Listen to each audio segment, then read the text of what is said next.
Je suis à Guermassa, ce village berbère et pitonnier datant du XIe siècle, totalement abandonné depuis la fin disons donc, la fin des années 60, début des années 70.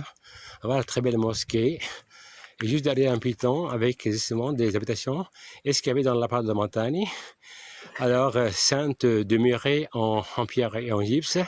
À l'intérieur, donc, on découvre justement des habitations avec une courette là, compartimentée donc en remise, cuisine, bergerie, et puis des pièces en enfilade. Voilà. La vue, donc, elle est magnifique, elle est superbe.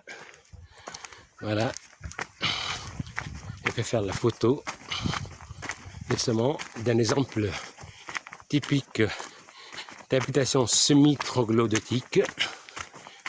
Là, voilà. Donc, là, c'est le mur qui scinde la maison. Et là, donc, c'est la cour intérieure. Et là, dans ce être, donc, la cuisine, ou encore la bergerie, voilà. Et là, c'est la cour. Et là, donc, c'est la première pièce. Et une deuxième pièce en enfilade. Voilà, une troisième à côté. Voilà, c'était ça. Donc, c'est le village donc, de Guermassa. Donc, elle est perchée donc au sommet de la montagne.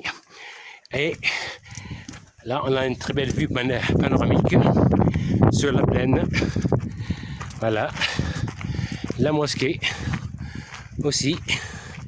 Elle est là donc au milieu, au centre entre les deux pitons. Elle est éclatante de blancheur. Et de par sa blancheur, justement, elle se distingue de cet ensemble ocre couleur de la montagne.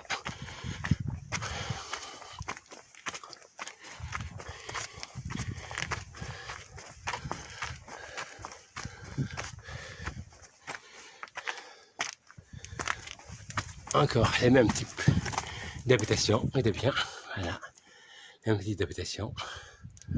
Tout à fait donc au sommet, donc c'est le grenier qui est abandonné en ruine.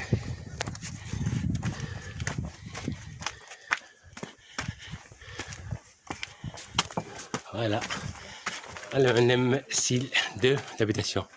Voilà. Donc là, c'est donc, ça servait donc de petit grenier. Possibilité de la peine de monter donc tout le jour et de se chercher justement donc des provisions. Donc là, ils en stockent pour de 1 à 2 mois. Et puis donc quand ces hôtels sont terminés, ils vont chercher donc justement du xar, du granit, tout vient en haut. Les portes sont faites en tronc de palmier. Voilà. Voilà la courette qui sent donc la courette et le mur qui sent l'habitation.